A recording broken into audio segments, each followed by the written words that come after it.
At 78 years old, I never imagined I'd be sitting here telling you about the day my own children called me too poor to matter. My name is Ruth Coleman, and for decades I lived in a cramped two-bedroom apartment in Cleveland, Ohio, clipping coupons and stretching every dollar while my children rolled their eyes at my thrift store clothes and secondhand furniture.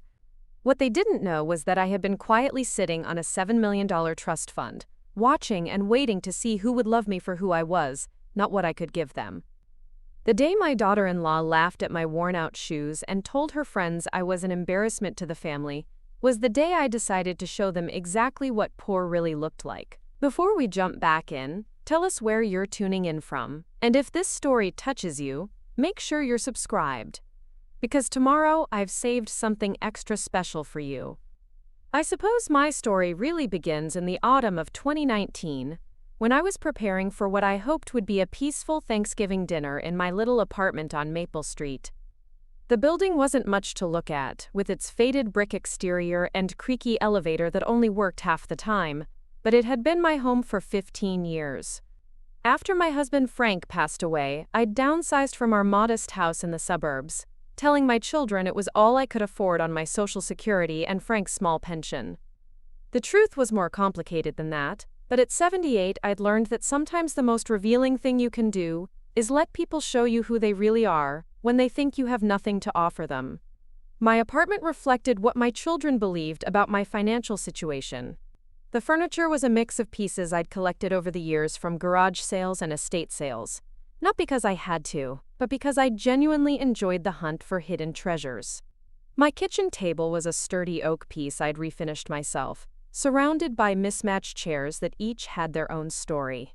The living room featured a comfortable but well-worn sofa, covered with a handmade quilt my mother had stitched before she passed, and bookshelves lined with paperbacks I'd collected from library sales. What my children saw when they visited was evidence of their mother's declining circumstances. What I saw was a home filled with items chosen with care and intention, each piece representing a moment of joy in discovering something beautiful that others had overlooked. The irony wasn't lost on me that this perfectly described how I'd begun to feel about myself in relation to my own family. I had 3 children, each now well into their 40s with families and careers of their own. My eldest, Michael, worked in pharmaceutical sales and lived in an affluent suburb of Columbus with his wife Jennifer and their twin daughters. Jennifer was the type of woman who measured success by brand names and zip codes, and she made no secret of her embarrassment about having a mother-in-law who lived in what she called low-income housing. My middle child, Patricia, had followed her father into teaching and lived modestly but comfortably with her husband Robert in a ranch house near Akron. Patricia was gentler than Jennifer in her judgments, but I'd noticed over the years how she'd begun to speak to me with the careful patience one might use with someone who wasn't quite capable of understanding complex matters. She meant well, but her concern often felt more like pity than love.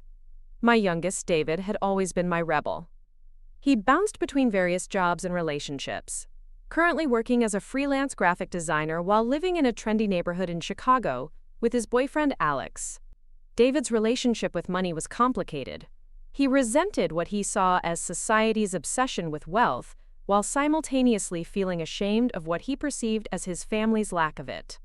The apartment building I lived in housed mostly elderly residents living on fixed incomes, young couples just starting out, and a few single mothers doing their best to make ends meet. My neighbors knew me as the woman in 4B, who always had homemade cookies to share, and who organized the monthly potluck dinners in the community room. Preparing and narrating this story took us a lot of time, so if you are enjoying it, subscribe to our channel. It means a lot to us. Now, back to the story. They saw me take the bus to the grocery store with my wheeled shopping cart, carefully comparing prices and using coupons, and they assumed, as my children did, that I was simply another senior citizen struggling to make her pension stretch. What none of them knew was that every month, I received statements from a financial management firm downtown that detailed the growth of an investment portfolio that had been carefully tended for nearly 40 years.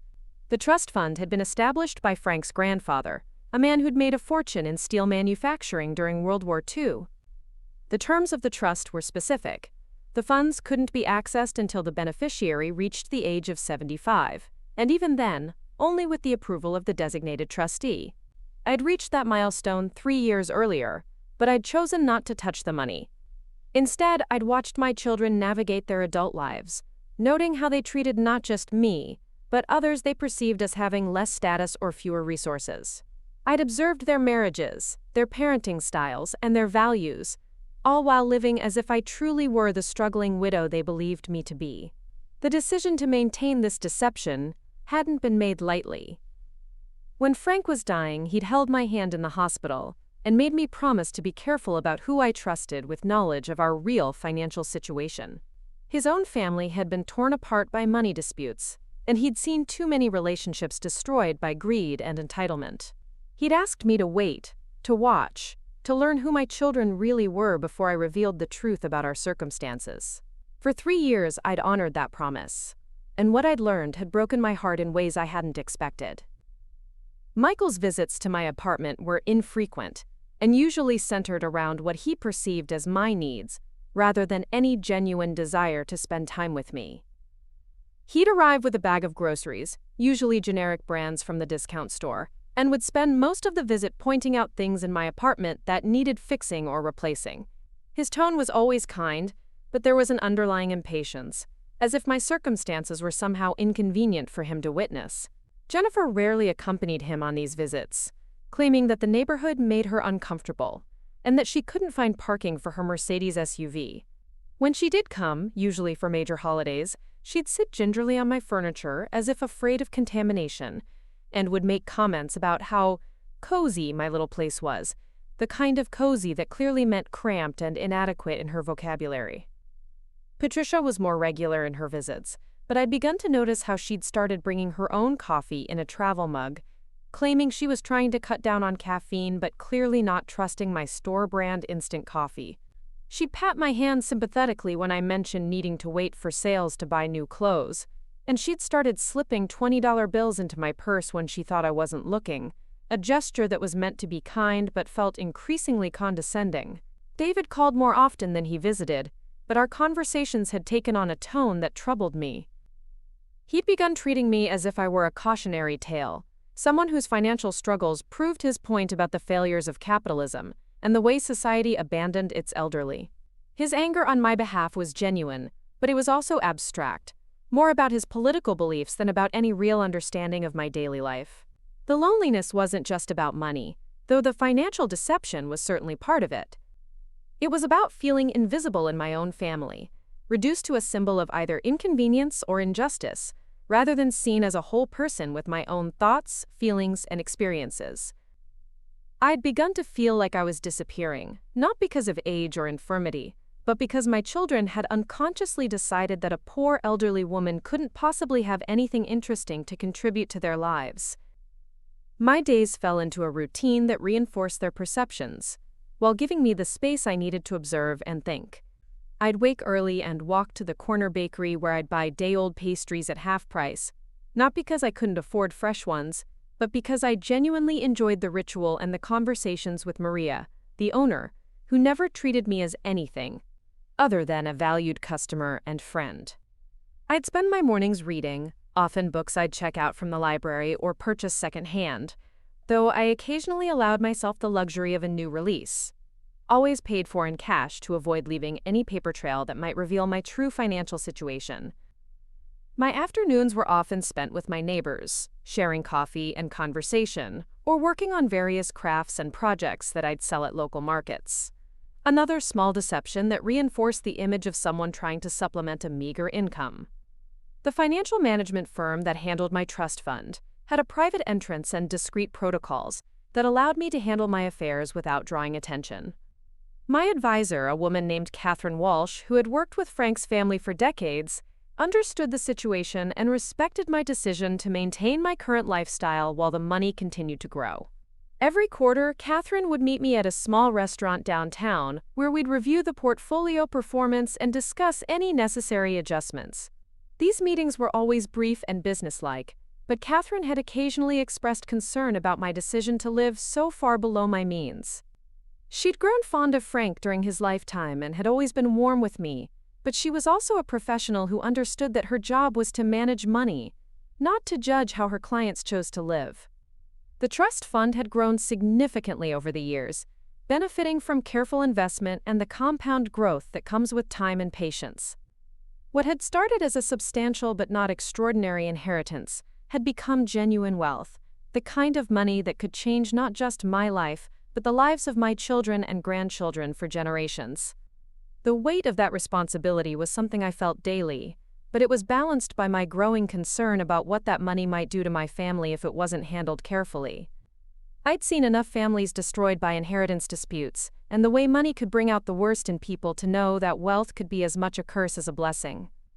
Frank's grandfather had understood this, which was why he'd structured the trust with so many safeguards and requirements. The money wasn't just meant to provide security. It was meant to be a test of character, both for the beneficiary and for those around them. As Thanksgiving approached, I found myself preparing for what I sensed might be a turning point. All 3 of my children would be coming to dinner, along with their families, and the small apartment would be filled with more people than it was really designed to accommodate. I'd been cooking for days, preparing all their favorite dishes with ingredients I'd carefully selected and paid for in cash, as always. The menu would be simple but abundant: turkey with all the traditional sides, homemade rolls, and 3 different pies for dessert. I'd borrowed folding chairs from my neighbor, Mrs. Patterson, and had rearranged my furniture to create space for everyone to sit together. The apartment would be crowded, but I'd always believed that love could make any space feel welcoming. What I didn't anticipate was that this Thanksgiving would be the day when years of carefully maintained pretense would finally crumble, when the casual cruelties I'd been overlooking would become impossible to ignore, and when I'd finally understand that some truths can only be revealed when people believe they have nothing to lose by showing you exactly who they are. I spent the morning of Thanksgiving moving through my familiar routines, but with an undercurrent of anticipation that I couldn't quite name. Something was building, some confluence of circumstances and emotions that felt like a storm gathering on the horizon. I'd lived long enough to recognize these moments, the times when everything you thought you knew about your life was about to change in ways you never could have predicted. As I put the turkey in the oven and began preparing the side dishes, I found myself thinking about Frank and wondering what he would make of the situation I'd created. He'd always been better at reading people than I was, more intuitive about motivations and hidden agendas. I suspected he would have seen through my children's attitudes long before I was willing to acknowledge them, but he also would have understood why I needed to discover the truth for myself. The apartment filled with the warm sense of roasting turkey and baking bread, smells that had always meant family and celebration to me. But as I worked, I couldn't shake the feeling that this particular gathering would mark the end of one chapter of my life and the beginning of something entirely different. I just had no idea how dramatically everything was about to change, or how a single conversation would finally force me to confront the painful reality of how my children really saw me. The morning passed quietly, with the gentle sounds of cooking and the distant murmur of my neighbors beginning their own holiday preparations. I'd always found comfort in these rhythms, the predictable progression of tasks that created something beautiful and nurturing from simple ingredients and careful attention. But today, even these familiar rituals felt charged with possibility and dread, as if I were preparing not just a meal but a reckoning that was long overdue. The first sign that this Thanksgiving would be different came when Michael arrived 30 minutes early, something he never did. I was still in my apron, flour dusting my hands from rolling out the pie crust, when I heard his key in the lock. He'd insisted on having a spare key after Frank died, claiming it was for emergencies, though he'd never used it before today. "Mom, we need to talk," he called out, as he stepped into my small entryway, not bothering with his usual perfunctory greeting.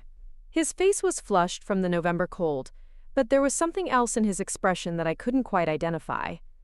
Urgency, mixed with what looked like embarrassment. I wiped my hands on my apron and walked toward him, noting how his eyes darted around the apartment as if seeing it for the first time. Michael was 46 years old, successful by any measure, but standing in my tiny living room, he looked like the anxious little boy who used to worry about everything from thunderstorms to whether we had enough money for groceries. "What's wrong, sweetheart?" I asked, though something in his demeanor made me keep my distance rather than offering the hug I would normally give. Jennifer and I have been talking, he began, then paused, running his hand through his thinning hair in a gesture I recognized from his childhood. We're concerned about your living situation. This place, Mom. He gestured around the apartment with barely concealed distaste. It's not safe for someone your age. The neighborhood is deteriorating, the building is old, and frankly, we're worried about your ability to maintain your independence much longer. I felt something cold settle in my stomach, but I kept my voice steady. I'm perfectly fine here, Michael. I've been managing just fine for 15 years. Have you, though? His tone carried the practiced authority he used in his sales presentations, confident and slightly condescending. Mrs. Patterson from down the hall called Jennifer last week. She's concerned about you, too. She says you've been buying expired food from the discount store, and that you haven't turned on your heat yet, even though it's been below freezing. The betrayal hit me like a physical blow. Mrs. Patterson, my neighbor and friend who I'd shared countless cups of coffee with, who I'd helped when her own children rarely visited, had been discussing my private business with my daughter-in-law. But even worse was the realization that they'd completely misunderstood what they'd observed. I buy marked-down produce because I use it immediately for cooking, I said carefully. And I keep my apartment at 68 degrees, which is perfectly comfortable for me. Mrs. Patterson must have misunderstood something. Michael's expression softened slightly, but not in a way that felt comforting. It was the look of someone dealing with a child or an elderly person who couldn't grasp their own limitations. Mom, it's okay to admit that money is tight.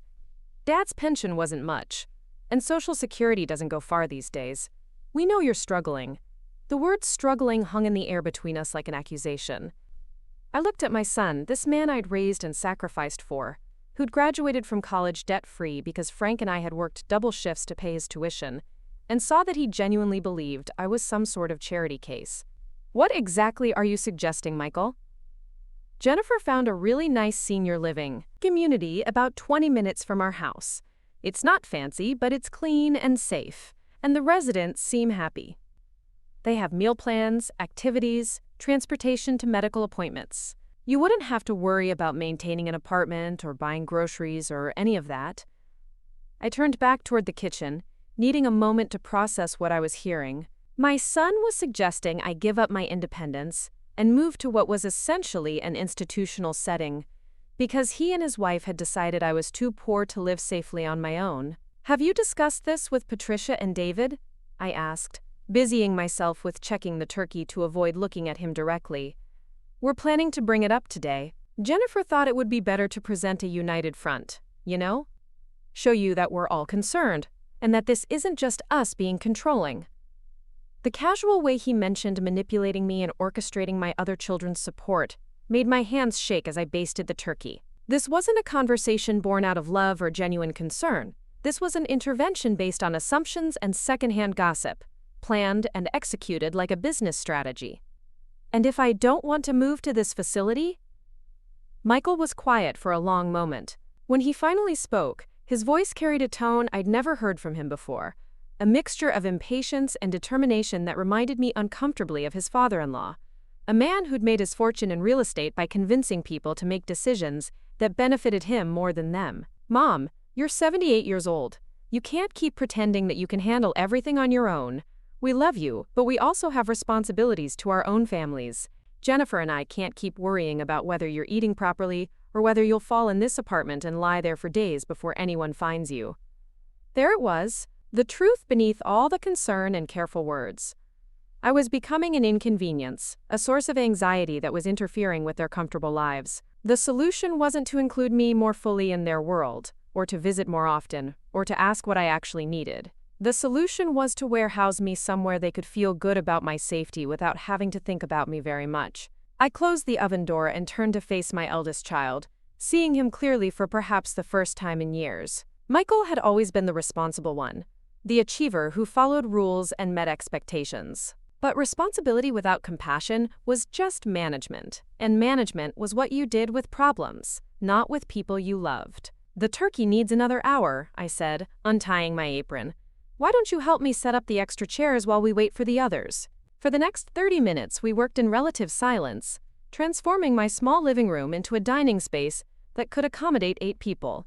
Michael moved my furniture with the careful efficiency of someone who was already mentally rearranging my entire life, and I found myself watching him with the same objective assessment I'd been applying to my children for the past 3 years. He handled my belongings with respect but without any real affection or appreciation for their significance. When he moved the small ceramic vase that Frank had given me for our first anniversary, he set it aside carelessly, more concerned with making space than with honoring the memories it represented. When he folded up my reading chair, the one I'd recovered myself with fabric I'd chosen specifically because it reminded me of a dress my mother used to wear, he showed no awareness that he was displacing something important to me.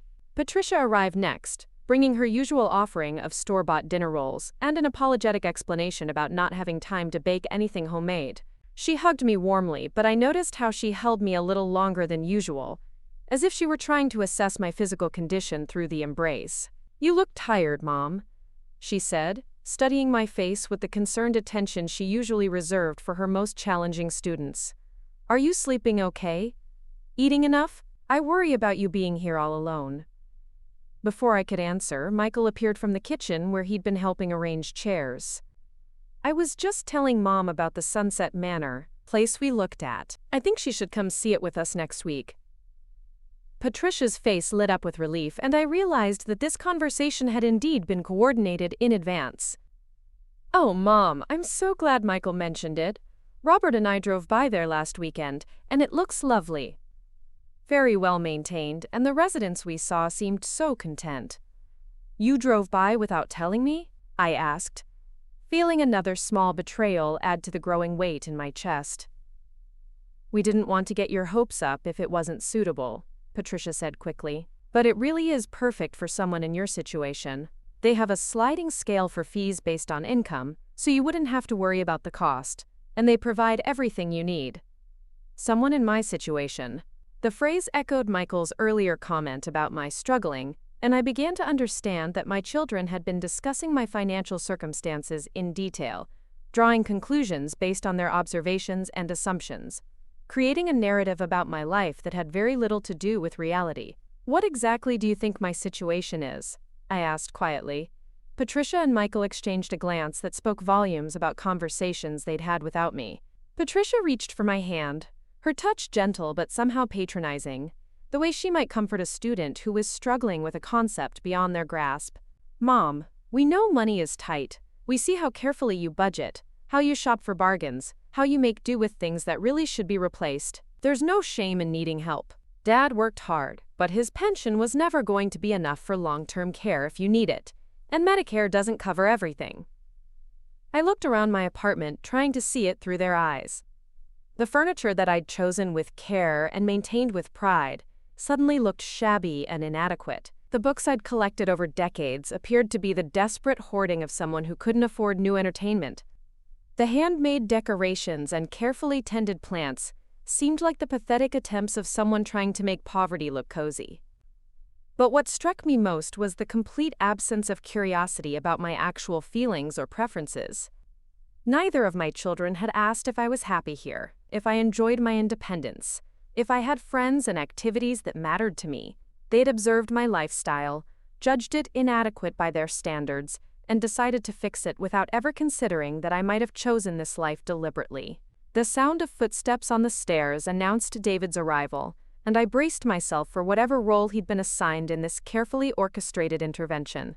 My youngest child entered with his characteristic energy, carrying a bottle of wine that I recognized as expensive and probably chosen to impress his siblings rather than to please me. "Something smells incredible in here," David announced, kissing my cheek and handing me the wine. "I brought the good stuff because I figured we should celebrate having everyone together." "Actually," Michael said, his tone suggesting he was about to redirect the conversation back to their planned agenda, "we were just discussing some changes that might be good for Mom." David's expression shifted from cheerful to wary in an instant. At 39, he'd developed finely tuned instincts for family politics, probably as a survival mechanism from years of being the odd one out in a family that valued conventional success above creativity or independence. "What kind of changes?" he asked, setting down his coat and looking between his siblings with obvious suspicion. "We think Mom would be happier and safer in a senior living community," Patricia said, using the same gentle but firm tone she probably employed when explaining difficult concepts to her middle school students. "We found a place that looks perfect for her needs and budget." David's reaction was immediate and volcanic. "Are you kidding me? You want to put Mom in some institutional old folks' home because you've decided she can't take care of herself? That's exactly the kind of capitalist bullshit that treats elderly people like inconvenient inventory to be warehoused somewhere out of sight." "David, please," Michael said, his voice tight with the strained patience of someone who'd anticipated this reaction. "This isn't about warehousing anyone. It's about Mom's safety and well-being. She shouldn't have to worry about maintaining an apartment or cooking every meal or dealing with emergency repairs. Maybe you should ask Mom what she wants instead of deciding for her," David shot back, turning to face me directly. "Mom, tell them you don't want to be locked up in some sterile facility with a bunch of other people society has decided are too inconvenient to live independently." The irony of David defending my independence while simultaneously treating me as a symbol of society's failures wasn't lost on me. He was arguing passionately on my behalf, but his argument was more about his political beliefs than about my actual wishes or feelings. I was being defended as a principle rather than listened to as a person. "I appreciate everyone's concern," I said carefully, aware that anything I said would be interpreted through the lens of their pre-existing beliefs about my circumstances. "But I think we should focus on enjoying our dinner together. This is supposed to be a day for gratitude and family togetherness." "Mom," Patricia said, her voice carrying the patient persistence of someone who believed they were dealing with denial or avoidance, "we can't just ignore this issue. We love you too much to let you continue struggling when there are better options available." There was that word again, struggling. As if my quiet life of chosen simplicity was evidence of failure rather than preference. As if my careful budgeting and thoughtful purchasing decisions were signs of desperation rather than good sense. As if my independence was a burden to be managed rather than an accomplishment to be respected. The timer for the turkey went off, providing a brief reprieve from the increasingly tense conversation. As I moved toward the kitchen, I heard my children continue discussing my future in hushed tones, their voices carrying the authority of people who believed they were solving a problem rather than creating one. Standing at my oven, pulling out the perfectly golden turkey that represented hours of careful preparation and decades of accumulated cooking knowledge, I felt a profound sense of disconnection from the people in my living room. These were my children, the babies I'd nursed and the toddlers I'd comforted, the young adults I'd supported through college and early careers. But somewhere along the way, they'd stopped seeing me as a complete person and started viewing me as a collection of problems requiring their management. The apartment filled with the rich aroma of properly roasted turkey, and I could hear my children's conversation shift to lighter topics, probably in deference to the holiday spirit. But the damage had been done. The intervention they'd planned had revealed exactly how they saw me. As an aging woman too poor and too stubborn to accept help. Someone whose circumstances were becoming an embarrassment, and whose independence was more of a liability than an asset. As I carved the turkey and arranged it on my grandmother's serving platter, I found myself thinking about the trust fund statements hidden in my bedroom closet, the quarterly reports that detailed the growth of assets my children couldn't imagine I possessed. I thought about Catherine Walsh and our discreet meetings, about the financial security that would allow me to live anywhere I chose, in any style I preferred. But more than that, I thought about the choice I'd made to live simply and quietly, to discover who my children really were when they believed I had nothing to offer them beyond the obligation of family duty. The experiment I'd been conducting for 3 years was yielding results I hadn't wanted to see, revealing truths about my relationships that were more painful than any financial hardship could ever be. The conversation in the living room had moved on to safer topics by the time I called everyone to dinner, but the underlying tension remained. As we gathered around my carefully set table, crowded together in my small dining area, I looked at each of my children and saw strangers wearing familiar faces. They loved me, I didn't doubt that, but they loved me as a responsibility, a duty, a problem to be solved, rather than a person to be cherished for who I was rather than what I could provide or what I might need. The meal progressed with forced cheerfulness, everyone working hard to restore the holiday atmosphere that had been damaged by the earlier conversation. But I found myself observing rather than participating. watching my children interact with each other and with me, noting the subtle ways they'd begun to treat me as less than fully competent, less than fully autonomous, less than fully worthy of having my own opinions about my own life respected. And as the afternoon wore on, I began to realize that this Thanksgiving would indeed mark a turning point, though not the one my children had intended. They'd come here planning to convince me to change my life to suit their comfort and convenience. Instead, they were about to discover just how wrong they'd been about everything they thought they knew about me. The breaking point came during dessert, though I didn't see it approaching until it was too late to prepare myself for the devastation it would bring. Jennifer had arrived fashionably late, as was her custom, sweeping into my small apartment with the air of someone doing a tremendous favor by gracing us with her presence. She wore a cream-colored cashmere coat that probably cost more than most people's monthly rent, and her perfectly manicured hands clutched a designer purse that she set carefully on my counter, as if afraid my modest surroundings might somehow contaminate it. "Ruth, you've outdone yourself," she said in that bright, artificial tone she reserved for social situations she'd rather avoid. "Everything looks so authentic, like something from a Norman Rockwell painting." The way she said authentic made it clear she meant quaint, perhaps even primitive, but certainly not something to aspire to. Jennifer had a gift for delivering compliments that felt more like backhanded observations about the distance between her standards and everyone else's reality. The twins, Madison and Sophia, both 15 now and clearly uncomfortable in the cramped space, huddled together on my sofa with their phones, occasionally glancing up with barely concealed boredom. They'd grown into typical teenagers, all long limbs and rolling eyes, but there was something else in their demeanor that troubled me. They looked at my apartment with the same barely disguised disdain their mother wore, as if poverty might be contagious. Throughout dinner, Jennifer had maintained a stream of commentary that managed to be both patronizing and seemingly well-intentioned. She praised my resourcefulness in making such a nice meal on such a tight budget, complimented my creative decorating choices, and expressed admiration for how I'd made the best of my living situation. Each comment felt like a small cut, precise and delivered with a smile. But it was during the serving of dessert that the careful facade finally cracked completely. I'd made 3 pies from scratch, apple, pumpkin, and pecan, using recipes I'd perfected over decades of holiday cooking. The kitchen had been filled with the warm scents of cinnamon and nutmeg all afternoon, and I'd taken pride in the golden crusts and perfect consistency I'd achieved, despite working in my small space with basic equipment. As I served the first slices, Jennifer pulled out her phone and began taking pictures, angling for shots that captured both the desserts and the general atmosphere of my dining room. This had become her habit over the past few years, documenting family gatherings for social media, though I'd noticed she was always careful about which images she chose to share publicly. "This is so sweet," she murmured, adjusting the lighting and repositioning her plate. "Homemade pies in Grandma's little apartment. My followers would eat this up." "Are you going to post those?" Patricia asked, a note of caution in her voice that suggested this had been a topic of previous discussion. "Oh, probably not," Jennifer replied airily, continuing to snap photos. "I mean, it's adorable, but it doesn't really fit my brand.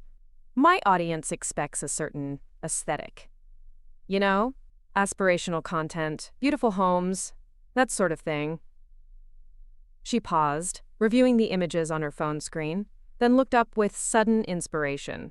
"Actually, this could work perfectly for a different kind of post. Something about gratitude and family values. You know, about how the most important things in life aren't about money or status."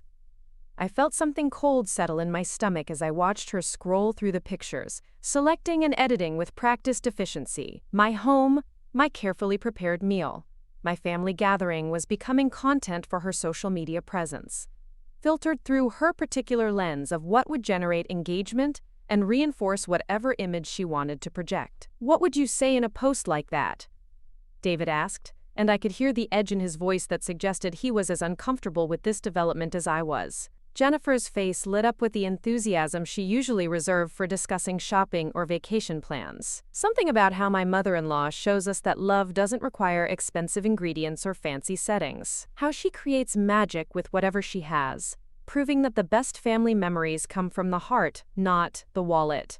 The words hung in the air like smoke from a fire that was just beginning to spread. I looked around the table at my family, seeing different levels of discomfort and recognition on their faces. Even the twins had looked up from their phones, sensing that something significant was happening. "That's a lovely sentiment," I said carefully, my voice steady despite the turmoil building inside me. Though I'm not sure I'd describe my cooking as whatever I have rather than choices I've made. Jennifer waved her hand dismissively, still focused on her phone screen. "Oh, you know what I mean. Making do, being resourceful, all of that. It's actually really inspiring when you think about it. Like, here's this elderly woman living on practically nothing, but she still manages to bring the family together for a beautiful meal." "Practically nothing," I repeated quietly, testing the words to see how they felt when spoken aloud. "Well, you know," Jennifer continued, apparently oblivious to the growing tension around the table. "Social Security and Frank's little pension. It can't be much, but you make it work somehow. It's actually kind of amazing how far you can stretch a dollar when you really have to." Michael cleared his throat, recognizing danger but unsure how to navigate it. "Jennifer, maybe we should focus on enjoying dessert rather than social media right now." But Jennifer was warming to her theme, energized by what she clearly saw as a heartwarming narrative of resilience in the face of financial hardship. "No, I think this is important. We live in such a materialistic society, and here's Ruth showing us what really matters. I mean, look at this place." She gestured around my apartment with what she probably thought was appreciation but looked more like anthropological observation. "It's tiny, nothing matches, everything's old and worn, but it's filled with love. It's like a masterclass in making the best of a bad situation." "A bad situation," I said, and this time my voice carried something that made everyone at the table look at me more carefully. "You know what I mean," Jennifer said, but now there was a note of defensiveness creeping into her tone. "Being elderly and alone and poor. It's not ideal, obviously, but you've handled it with such grace." The word poor fell into the conversation like a stone dropped into still water, creating ripples that spread outward and touched everyone present. I felt something fundamental shift inside me, a recognition that this moment had been building for years and could no longer be avoided or deflected. "Elderly and alone and poor," I repeated slowly. "Is that how you see me, Jennifer?" The question seemed to catch her off guard. She looked around the table as if seeking support, her confident social media persona faltering in the face of direct confrontation. I was just trying to say that despite the challenges of your situation, you always manage to." "What challenges?" I asked, my voice still quiet but carrying a new weight that made everyone lean forward slightly. "What exactly do you think my situation is?" Jennifer's face was beginning to flush, and I could see Michael trying to signal her to stop talking, but she seemed unable to help herself. "Well, obviously living here, having to budget so carefully, wearing the same clothes for years, shopping at thrift stores and discount groceries. I mean, it's not your fault. The system doesn't take care of elderly people properly, and Frank wasn't exactly wealthy when he died." There it was, the complete picture of how my daughter-in-law saw me, laid out with startling clarity. I was a pathetic figure deserving of pity, someone whose poverty was both an embarrassment to the family and a convenient symbol of societal failures. My choices were evidence of limitations rather than preferences. My lifestyle a series of accommodations to circumstances beyond my control, rather than decisions made with intention and purpose.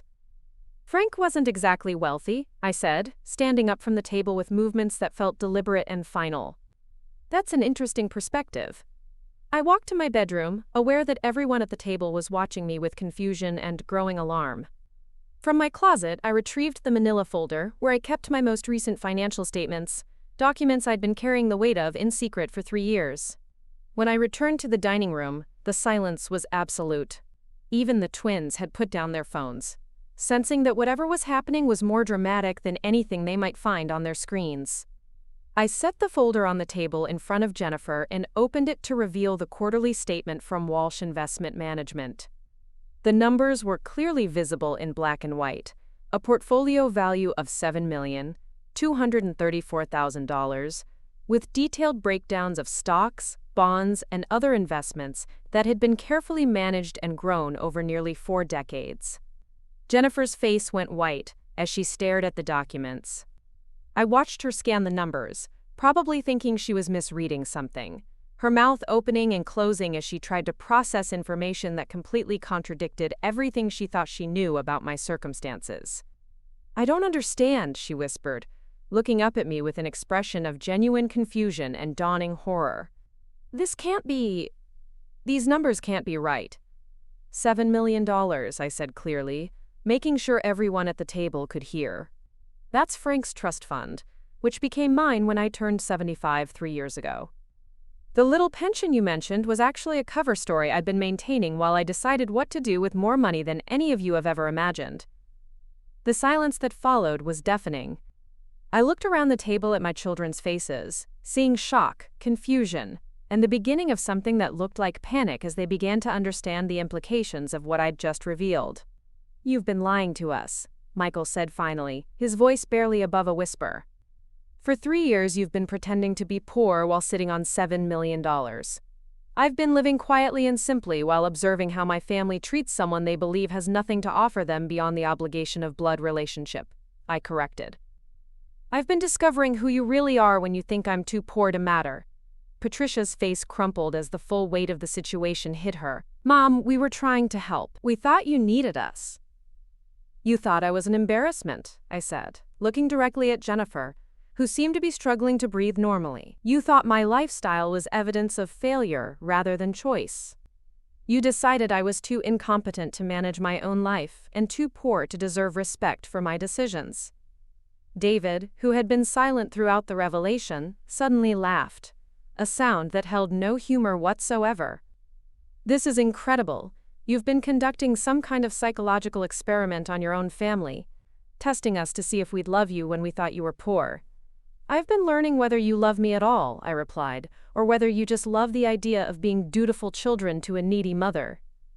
Jennifer finally found her voice, though it came out as a strangled whisper. "The social media post? Oh God, I was going to write about poor elderly Ruth and her inspiring resilience. I was going to turn you into poverty porn for my followers." "Yes," I said simply, "you were." The conversation that followed was unlike anything I'd ever experienced with my children. Years of careful politeness and surface-level interactions gave way to raw emotion and brutal honesty as the implications of my deception sank in.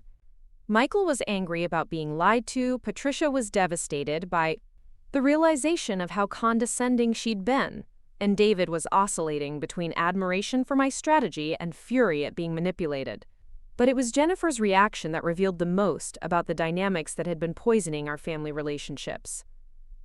As the shock wore off, her embarrassment transformed into something uglier: resentment at being made to look foolish, anger at having her assumptions challenged, and what looked suspiciously like calculation as she began to consider what my wealth might mean for her own circumstances.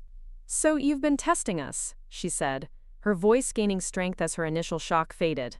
"Sitting in judgment while we tried to be good family members and help someone we thought was struggling. That's pretty manipulative, Ruth." "More manipulative than planning an intervention to force me into institutional care without ever asking what I wanted?" I asked. "More manipulative than discussing my private business with neighbors and making decisions about my life without my input?" "We thought we were helping," Michael said again, but his tone carried less conviction than before. "You thought you were managing a problem," I corrected. There was a difference. The twins had been silent throughout this exchange, but now Madison, the more outspoken of the two, spoke up with the brutal honesty that only teenagers can deliver. "So Grandma is actually rich? Like, really rich?"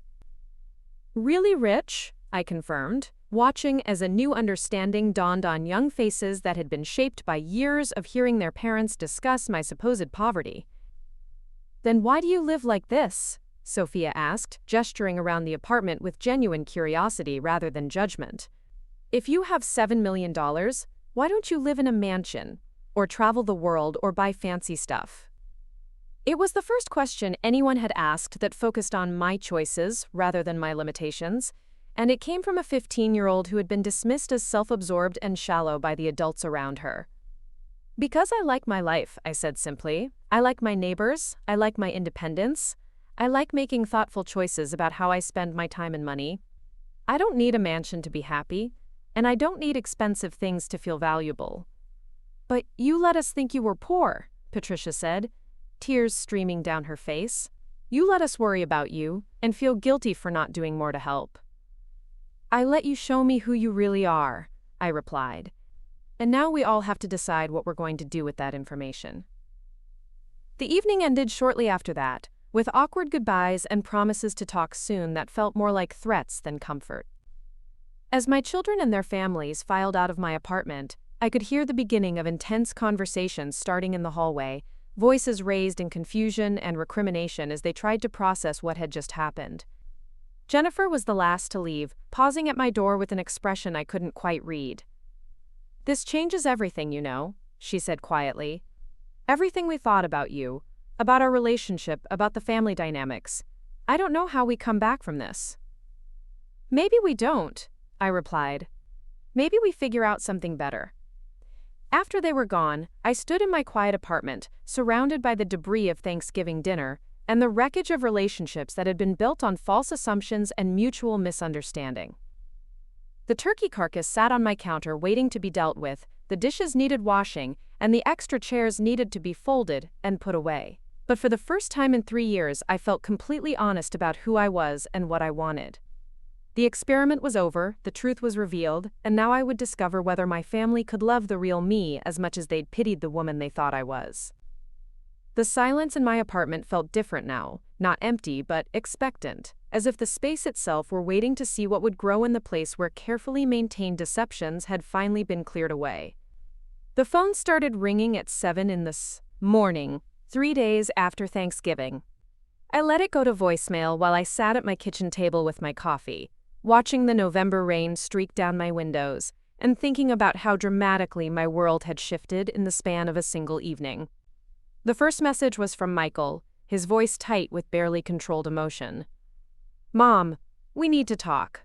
Jennifer hasn't slept since Thursday night, and the girls are asking questions we don't know how to answer. Please call me back." The second was from Patricia, tearful and rambling. "I can't stop thinking about all the times I felt sorry for you, all the times I slipped you money or brought you groceries, because I thought you couldn't afford them. I feel like such a fool, but more than that, I feel like I failed you as a daughter. Please, Mom, help me understand what I did wrong." David's message was characteristically blunt. That was either the most brilliant power move I've ever witnessed, or the cruelest thing you've ever done to your own children. Either way, I'm impressed and terrified. Call me when you're ready to explain what comes next. I deleted all 3 messages without returning the calls. For 78 years, I'd been responding to other people's needs and expectations, managing their emotions and smoothing over their discomfort. For the first time in my adult life, I was going to take the time I needed to decide what I actually wanted before rushing to fix everyone else's feelings about my choices. Instead, I called Catherine Walsh. "Ruth," Catherine's voice carried both warmth and professional curiosity when she answered. "I wasn't expecting to hear from you until our quarterly review next month. Is everything all right?" "I told them," I said simply. "My family knows about the trust fund now." The silence on the other end of the line stretched long enough that I wondered if we'd been disconnected. Finally, Catherine spoke, her tone carefully neutral. "How did they take it?" "About as well as you'd expect," I replied, watching a neighbor across the courtyard feed pigeons on her fire escape. The simple kindness of the gesture somehow comforting. There was shock, anger, accusations of manipulation. My daughter-in-law looked like she might faint when she saw the statements. "And how are you feeling about it?" It was such a simple question, but it caught me off guard. In the 3 days since the revelation, everyone had been focused on how my children felt, how they were processing the information, what it meant for their understanding of our relationships. No one had asked how I was handling the end of a deception I'd maintained for 3 years. "Relieved," I said, surprised by the honesty of my own answer. "Exhausted, but relieved. I didn't realize how much energy it takes to pretend to be someone you're not, even when you're pretending to be poorer rather than richer." "What would you like to do now?" Catherine asked. "From a financial perspective, I mean. You've been living on a fraction of your available resources for years. Are you ready to make some changes?" I looked around my small apartment, taking in the second-hand furniture and carefully mended curtains, the plants I'd grown from cuttings and the books I'd collected over decades of careful selection. Everything in this space reflected choices I'd made, not limitations imposed by circumstance. I'd like to set up a meeting to discuss some distributions, I said. Not for myself necessarily, but I think it's time to be more intentional about how this money can be used. And Catherine, I'd like to do it somewhere other than that little restaurant we usually use. Somewhere more formal, more official. Of course. Would you prefer to come to the office? Actually, I was thinking about renting a conference room somewhere. I'd like to invite my children to join us for a conversation about the family's financial future. I think it's time we all got on the same page about what this money means and how it should be handled.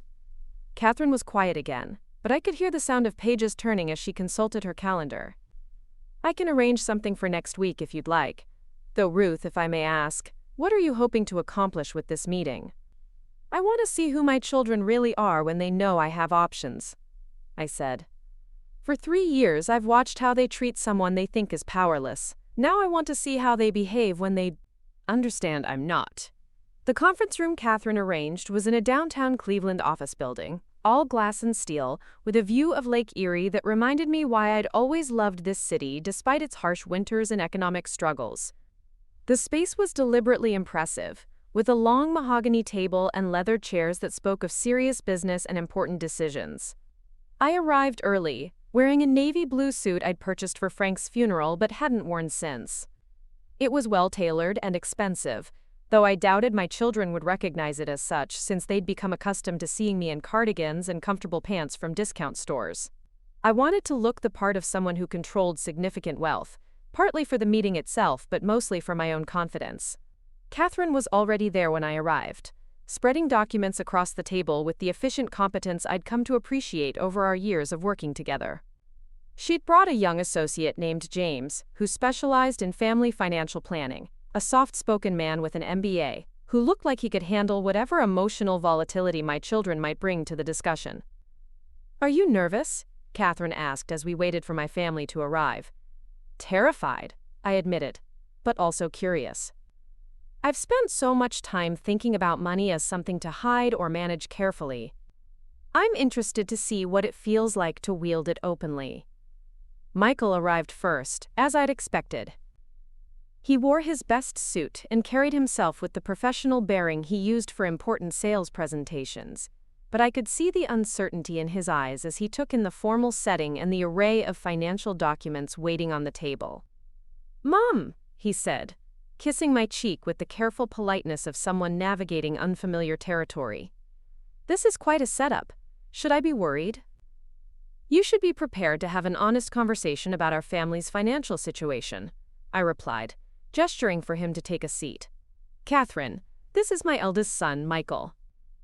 Michael, Catherine Walsh has been managing the family trust for nearly 40 years. Patricia arrived moments later with Robert in tow, both of them looking like they dressed for a job interview rather than a family meeting. Patricia's eyes were red-rimmed and puffy, suggesting she'd been crying regularly since Thanksgiving, and Robert kept shooting concerned glances at his wife as if he were afraid she might break down completely. David was the last to arrive, and he brought Alex with him, which surprised me since I hadn't explicitly invited partners to this meeting. But David had always been the one to challenge boundaries and expectations, and I found myself curious about what his presence at this discussion might reveal. "Before we begin," I said once everyone was seated around the imposing conference table, "I want to address the elephant in the room. You're all angry with me for deceiving you about my financial situation. That's understandable, and I'm not going to apologize for the choices I made. But I am going to explain why I made them and what I learned from the experience." I looked around the table at my children's faces, seeing varying degrees of resentment, confusion, and anticipation. Even Alex, who barely knew me, was leaning forward with obvious interest in what was about to unfold.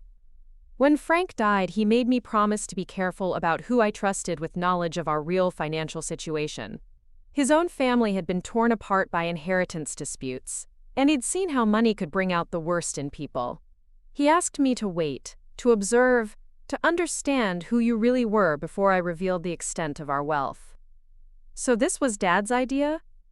Michael asked, his tone suggesting this information somehow made my deception more palatable. The initial caution was Frank's suggestion, I clarified.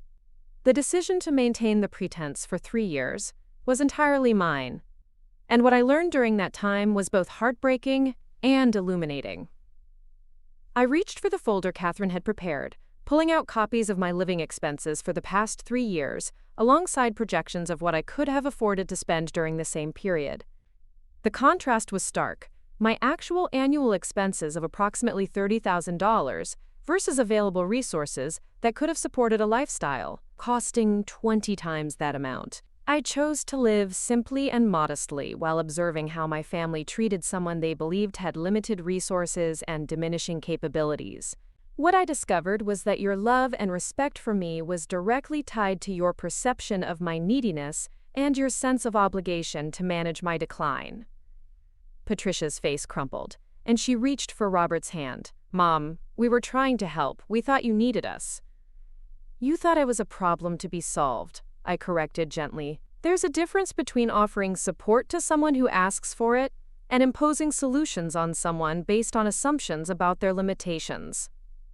I turned to Michael, seeing him flinch slightly under my direct gaze. You and Jennifer decided I was too poor and incompetent to live independently, and you coordinated with your siblings to force me into institutional care without ever asking what I wanted or needed. We were concerned about your safety, Michael said, but his voice lacked conviction. You were concerned about your convenience, I replied. Having an elderly mother living in what you perceived as substandard conditions was becoming an embarrassment and a source of anxiety that interfered with your comfortable lives. I could see David preparing to defend me, probably with another passionate speech about society's treatment of the elderly, but I held up my hand to stop him. David, your anger on my behalf was genuine, but it was also abstract. You were more interested in using my situation to prove your political points than in understanding my actual experience or preferences. The conference room fell silent except for the soft sound of Patricia crying and the distant hum of traffic on the street below. Catherine and James sat quietly at the far end of the table, professional witnesses to a family reckoning that was probably more dramatic than they'd anticipated. The trust fund currently holds $7.2 million, I continued, pulling out the portfolio summary Catherine had prepared. That money has been growing steadily for nearly 4 decades, and with proper management it could continue growing for generations. The question we need to address today is what that money should be used for, and who should have access to it.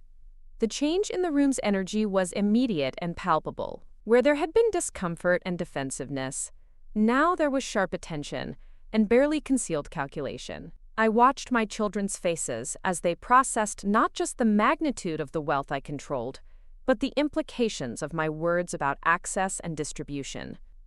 What do you mean by access? Jennifer asked, speaking for the first time since arriving.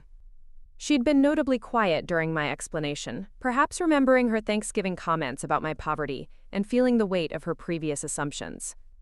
I mean that this money doesn't automatically belong to any of you, I said clearly. Frank's trust was structured to give me complete discretion over distributions during my lifetime. I can choose to share it, invest it, donate it, or leave it to anyone I deem worthy of inheriting wealth. The silence that followed was profound. I could see each of my children recalculating not just their understanding of my circumstances, but their assumptions about their own financial futures. Money they'd never known existed suddenly felt threatened by their own behavior and attitudes. Michael cleared his throat, his sales training kicking in as he tried to navigate this new terrain. Mom, I think we all need to acknowledge that we made some mistakes in how we approached your living situation. If we'd known about your resources, we obviously would have handled things differently. Would you? I asked. Or would you simply have been more deferential while still assuming you knew what was best for me? It was a fair question, and the discomfort on Michael's face suggested he knew it. Jennifer was staring at the financial documents spread across the table, probably calculating what $7 million could mean for their own lifestyle and their daughter's futures. What we'd like to discuss today, Catherine interjected diplomatically, is Ruth's vision for how these assets should be managed going forward. She's asked me to prepare several different scenarios for your consideration. Catherine distributed bound presentations to each family member, professional documents that outlined various options for trust distributions, charitable giving, and inheritance planning. The presentations were thorough and impressive, the kind of materials that made it clear we were discussing serious wealth that required sophisticated management. Option 1, Catherine explained, maintains the status quo, with Ruth retaining complete control over all assets during her lifetime, with distributions made at her sole discretion. Upon her death, the remaining assets would be distributed according to her will, which could be modified at any time.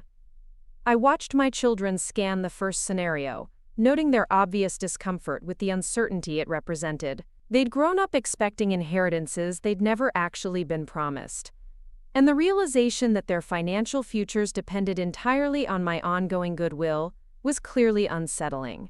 Option 2 establishes individual trust funds for each of Ruth's children, with specific performance criteria that must be met to access the funds. These criteria would focus on family relationships, personal responsibility, and demonstration of values consistent with Frank and Ruth's legacy. Patricia looked up from her presentation with confusion. What kind of performance criteria? The details would be negotiated, Catherine replied, but Ruth has mentioned things like regular family contact that isn't tied to financial need, demonstration of respect for her autonomy and decision-making capacity, and evidence of using any distributed funds responsibly rather than just as lifestyle enhancement. ... David laughed, though the sound held more disbelief than humor. So we'd be on probation for our inheritance? Required to prove we deserve money we grew up thinking would automatically be ours? You grew up with incorrect assumptions, I said firmly. This money was never yours. It was Frank's, then it became mine, and someday it will belong to whoever I decide should have it.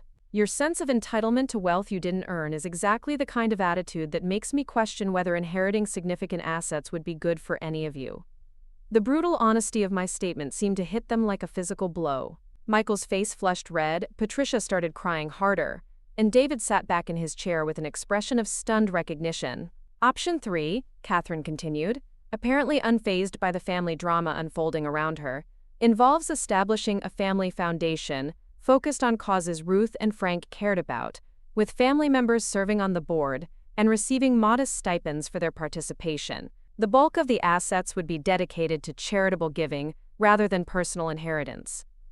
Jennifer's intake of breath was audible. The possibility that millions of dollars might go to charity rather than to her family was clearly a scenario she hadn't considered, and her face showed the kind of panic that comes from watching anticipated security disappear.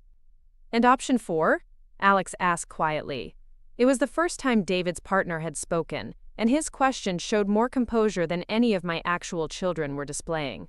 Option 4 involves Ruth using her wealth to enhance her own lifestyle and experiences, with any remaining assets distributed according to her preferences at the time of her death. This could include extensive travel, a more luxurious living situation, or simply the freedom to be generous with friends and causes she cares about, without concerning herself with family expectations. I found myself smiling at Catherine's diplomatic description of what was essentially the, quote, spend it all and let the chips fall where they may option. The idea of using my wealth for my own enjoyment rather than preserving it for ungrateful heirs had a certain appeal that surprised me. Which option are you leaning toward? Michael asked, his voice carefully controlled but his anxiety obvious. I haven't decided, I replied honestly. That depends partly on this conversation, and partly on how our relationships develop now that we're all operating with complete information. For the next hour, we discussed the practical implications of each scenario, with Catherine and James providing professional insights about tax consequences, legal structures, and timeline considerations. But beneath the technical discussion, a more fundamental negotiation was taking place about respect, autonomy, and what my children were willing to do to rebuild relationships they damaged through their assumptions and attitudes. The most revealing moments came when my children tried to advocate for their preferred options. Michael focused on family legacy and responsible stewardship, but his arguments felt rehearsed and strategic rather than heartfelt. Patricia emphasized her financial struggles and the burden of her student loans, essentially arguing that she deserved money because she needed it most. David surprised me by advocating for the charitable foundation option, though I suspected his support had more to do with his political beliefs than with genuine concern for philanthropy. Jennifer said very little during the formal discussion, but I caught her several times calculating numbers on her phone, probably trying to figure out what different scenarios might mean for her own financial situation. Her silence was more telling than any argument she could have made. It was Alex who asked the most insightful question of the day. Ruth, what would make you feel like this money was being used in a way that honored your and Frank's intentions? The question stopped me short, because no one else had thought to ask what I wanted, rather than arguing for what they thought they deserved. I looked at this young man who barely knew me but had shown more consideration for my perspective than my own children had managed. I want to see evidence that having money doesn't make people cruel or entitled, I said finally. I want to know that wealth would be used to build rather than destroy, to include rather than exclude, to lift others up rather than to set my family apart from people they consider beneath them. The silence that followed was heavy with recognition and shame. My children knew exactly what behaviors I was referencing, and the discomfort on their faces suggested they were beginning to understand how their attitudes toward my supposed poverty had revealed troubling aspects of their characters. We messed up, Patricia said finally, her voice thick with tears. We all messed up, and now you don't trust us with money because we proved we can't be trusted with people. It was the most accurate summary anyone had offered, and I found myself feeling both proud of Patricia's insight and heartbroken by the necessity of having this conversation at all. Trust can be rebuilt, I said gently, but it requires acknowledging what went wrong and demonstrating real change, not just saying the right words because circumstances have shifted. The meeting ended with more questions than answers, which was exactly what I'd intended. My children left with copies of all the presentations and a promise that we'd meet again in a month to continue the discussion. But more importantly, they left with a clear understanding that their financial futures depended not on birthright or blood relationship, but on who they chose to become and how they chose to treat the people around them. As Catherine and I cleaned up the conference room, gathering documents and preparing to leave, she asked me the question I'd been dreading and anticipating in equal measure. Do you think they'll change? Really change, not just perform change until they get what they want? I looked out the window at Lake Erie, its gray water stretching toward a horizon I couldn't see, and thought about the complexity of human nature and the power of money to reveal both the best and worst in people. I don't know, I said honestly, but for the first time in 3 years I'm going to find out who they really are when they know I have choices. And that feels like progress, even if it's terrifying. 1 year later, I stood in the kitchen of my new home in Shaker Heights, stirring homemade soup, while snow fell gently outside the large windows that overlooked a garden I'd designed myself. The house wasn't a mansion by any stretch of the imagination, but it was spacious and comfortable, with room for guests and a proper library where I could display the books I'd been collecting for decades. The decision to move hadn't been about rejecting my old life, but about embracing the possibility of something better. My apartment in Cleveland had served its purpose during those years of observation and discovery, but once the truth was revealed, staying there would have felt like clinging to a costume I no longer needed to wear. The doorbell rang at exactly 6 o'clock, and I smiled as I heard the sound of multiple voices on my front porch. My Thursday evening dinners had become a cherished tradition, though the guest list had evolved significantly over the past 12 months. Patricia was the first through the door, carrying a bottle of wine and wearing a genuine smile that reached her eyes in a way I hadn't seen in years. Behind her came Robert, who had become more talkative and relaxed as his wife's anxiety about my welfare had transformed into simple pleasure in my company. "Mom, something smells incredible," Patricia said, kissing my cheek and handing me the wine. "Is this the butternut squash soup you were telling me about?" "With homemade bread," I confirmed, noting how natural our conversation felt now that it wasn't weighted down by her constant worry about my financial situation or my supposed inability to care for myself properly. The transformation in Patricia had been the most dramatic of all my children. Once she'd stopped seeing me as a burden to be managed, she'd rediscovered the curiosity and warmth that had made her such a successful teacher. Our conversations now ranged from literature to current events to her work with struggling students. Discussions that treated me as an equal rather than someone who needed to be handled with careful patience. David arrived next, Alone this time, since Alex was working late at the marketing firm, where he'd recently been promoted to creative director. David's relationship with money had evolved, along with his understanding of my circumstances. And he'd channeled his social justice instincts into helping me research charitable organizations that aligned with our family's values. "I brought the information about that literacy program in Akron," he said, settling into the wingback chair that had become his preferred spot in my living room. "The one that works with elderly adults who never learned to read properly. I think you're gonna love what they're doing." David's involvement in my philanthropic research had surprised everyone, including himself. His passion for social justice had found a productive outlet in helping me identify organizations that could benefit from substantial donations. And he'd proven to have excellent instincts for separating legitimate nonprofits from those that were more focused on administrative overhead than actual impact. Michael was notably absent, though his absence spoke volumes about the choices he'd made over the past year. The conditional trust fund I'd established for him remained untouched, waiting for him to demonstrate the kind of personal growth that would indicate he was ready to handle wealth responsibly. The conditions hadn't been particularly onerous: regular family contact that wasn't tied to financial discussions, evidence of treating service workers and people in lower-paying jobs with respect, and participation in volunteer work or charitable giving that showed concern for others less fortunate. But for Michael, these requirements had proven surprisingly difficult to meet consistently.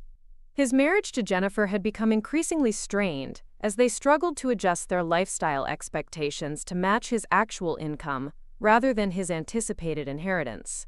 Jennifer's disappointment in my refusal to provide immediate financial assistance had manifested in a series of passive-aggressive comments and social media posts that made family gatherings uncomfortable for everyone.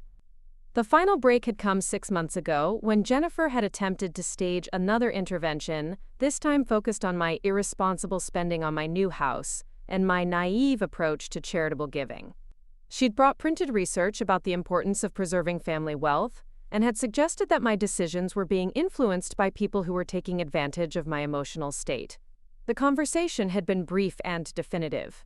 I'd made it clear that their access to family money was contingent on their ability to treat me with respect, and that questioning my mental competency or decision-making authority was incompatible with any financial relationship between us. Michael had been forced to choose between his mother and his wife's demands, and his choice had been both predictable and heartbreaking. But the absence of Michael and Jennifer had allowed the rest of us to build something healthier and more authentic. My Thursday dinners had become opportunities for genuine connection, conversations that weren't shadowed by resentment or calculation or the careful management of someone they believed was declining. As we gathered around my dining room table, I looked at the faces of my family and felt a satisfaction that had nothing to do with money and everything to do with relationships that had been rebuilt on foundations of mutual respect and genuine affection. "I have news," I announced as Patricia served the soup she'd insisted on helping with, despite my protests that I was perfectly capable of managing dinner on my own. "I've made some decisions about the foundation we discussed." David's eyes lit up with interest. He'd been instrumental in helping me research the legal structure for the Coleman Family Foundation, and his enthusiasm for the project had been one of the unexpected joys of our renewed relationship. "The literacy program in Akron will be our first major grant," I continued. $200,000 to expand their outreach program and hire additional tutors. "David, I'd like you to serve as our family liaison to make sure the money is being used effectively." The pride and responsibility in David's expression reminded me of the boy he'd once been, eager to prove himself worthy of important tasks. But this wasn't make work designed to keep him busy. His insights into social justice issues and his ability to connect with people from different backgrounds made him genuinely valuable to our philanthropic efforts. "There's more," I said, reaching for the folder I'd placed on the sideboard. "Patricia, I've been thinking about your student loan debt and your comments about wanting to pursue additional education and special needs instruction." Patricia's face went very still, and I could see her trying not to hope for something she thought might be too good to be true. "The foundation is going to establish an education fund for family members who want to pursue careers in public service. Your student loans will be paid off, and if you decide to go back to school for that additional certification, those costs will be covered as well." The tears that filled Patricia's eyes were different from the ones she'd shed during our difficult conversations the previous year. These were tears of gratitude and relief, but also of recognition that she was being valued for who she was rather than pitied for what she lacked. "Mom," she whispered, reaching for my hand across the table. "I don't know what to say. This changes everything for us. I can actually consider that master's program I've been dreaming about." "You can consider it because you're the kind of person who would use education to help others," I corrected. "The money is just removing barriers that were preventing you from doing what you already wanted to do." Robert, who had been quietly emotional throughout this exchange, cleared his throat and spoke with uncharacteristic directness. "Ruth, I need to say something that I should have said months ago. The way we treated you before we knew about your financial situation was wrong. Not just mistaken, but wrong. And the fact that you're being this generous after how we behaved makes me ashamed and grateful in equal measure." It was the most honest thing Robert had ever said to me, and I found myself unexpectedly moved by his acknowledgement of what had gone wrong, and what it meant that we were building something better. "We all made mistakes," I said gently. "The important thing is what we do with the knowledge we have now." After dinner, David and I sat in my living room while Patricia and Robert cleaned up the kitchen, arrangement they'd insisted on as their contribution to our weekly gatherings. The fire in my fireplace cast warm light across the comfortable furniture I'd chosen with care, each piece selected because I loved it, rather than because it was affordable or practical. "Can I ask you something?" David said, swirling the brandy I'd poured for both of us. "Do you miss anything about your old life?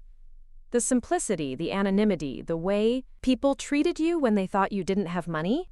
It was a thoughtful question, the kind of inquiry that showed he'd been thinking seriously about the implications of wealth and status, rather than just enjoying the benefits of our changed circumstances.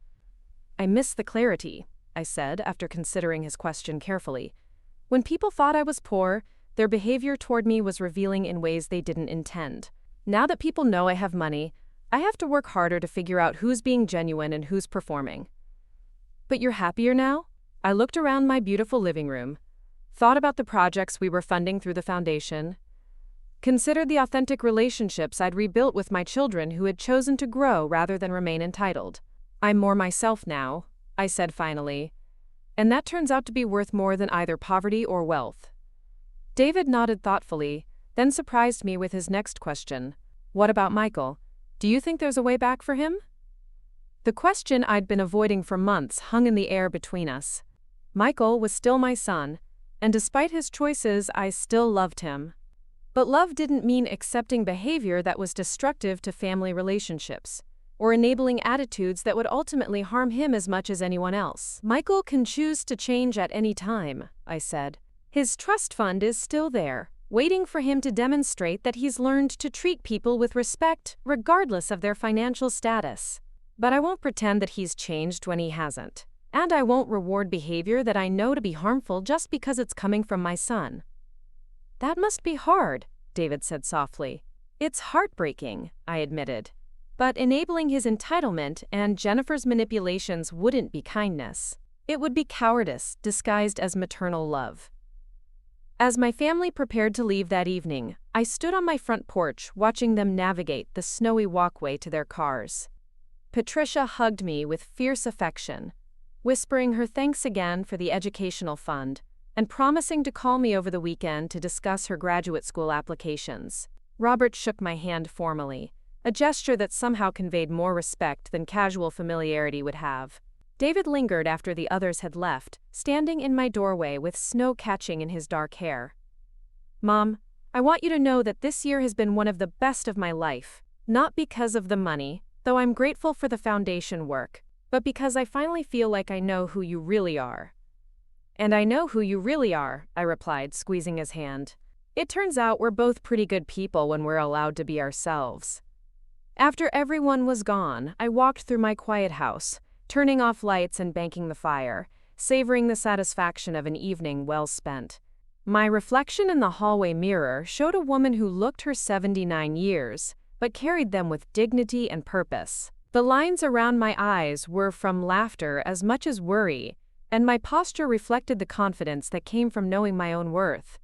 The photograph on my mantelpiece showed Frank and me on our last anniversary, both of us gray-haired and lined but still holding hands like the young couple we'd once been. I touched the frame gently, imagining his approval of the choices I'd made and the relationships I'd rebuilt. "I think you'd be proud," I said aloud to his image. It wasn't easy, but it was right. In my bedroom, I opened the drawer where I kept my personal financial statements, documents that no longer held secrets but still represented security and possibility. The $7.2 million had grown to nearly $8 million through careful investment and the compound interest that comes with time and patience. But more than the money itself, I valued the freedom it represented. Freedom to be generous without depleting my resources. Freedom to make choices based on my values rather than my limitations. Freedom to demand respect without fearing that I couldn't afford to lose relationships that weren't serving me well. The final entry in my evening ritual was reading a letter that had arrived that afternoon, handwritten on expensive stationery and signed with a shaky but determined hand. It was from my neighbor Mrs. Patterson, my former confidant, who had inadvertently triggered the intervention that led to my revelation. "Dear Ruth," the letter began, "I hope you can forgive an old woman's interference in your business. I know now that my concerns about your financial situation were based on misunderstandings, and that my conversations with your daughter-in-law caused problems I never intended.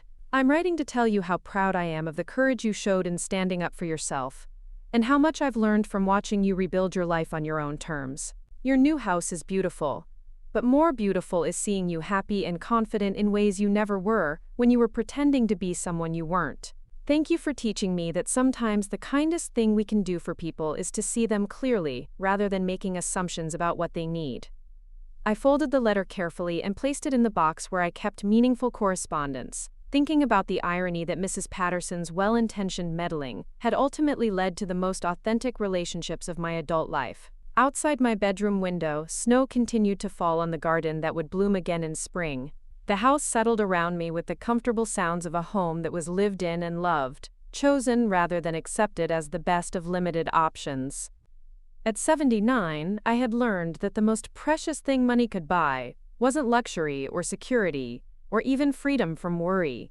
The most precious thing wealth could purchase was the right to be yourself without apology, to demand respect without fear, and to love and be loved for who you really are rather than what role others need you to play. My children, who had chosen growth over entitlement, remained in my life as full participants in our family's continued story. Michael remained welcome to rejoin us whenever he was ready to treat people with dignity regardless of their circumstances. The foundation continued to fund projects that aligned with our values, and I continued to live each day as my authentic self, neither hiding my resources nor flaunting them, neither apologizing for my choices nor justifying my autonomy. The experiment was over, the truth was revealed, and the life I'd built in its aftermath was more satisfying than any I could have imagined during those years of careful pretense and painful observation. I was no longer poor in anyone's eyes, but more importantly, I was no longer poor in spirit, no longer diminished by other people's assumptions about my worth or capabilities. As I turned off the last light and settled into sleep, I felt the deep satisfaction that comes from knowing you've lived authentically, loved genuinely, and chosen courage over comfort when it mattered most. Tomorrow would bring new challenges and opportunities, but tonight I was simply grateful to be exactly who I was, in exactly the life I'd chosen, surrounded by people who saw me clearly and loved me anyway. The snow continued to fall outside my windows, covering the world in clean white possibility, and I slept peacefully in the knowledge that sometimes the greatest gift you can give yourself is the courage to stop pretending to be anyone other than who you really are. Up next, you've got 2 more standout stories right on your screen. If this one hit the mark, you won't want to pass these up. Just click and check them out.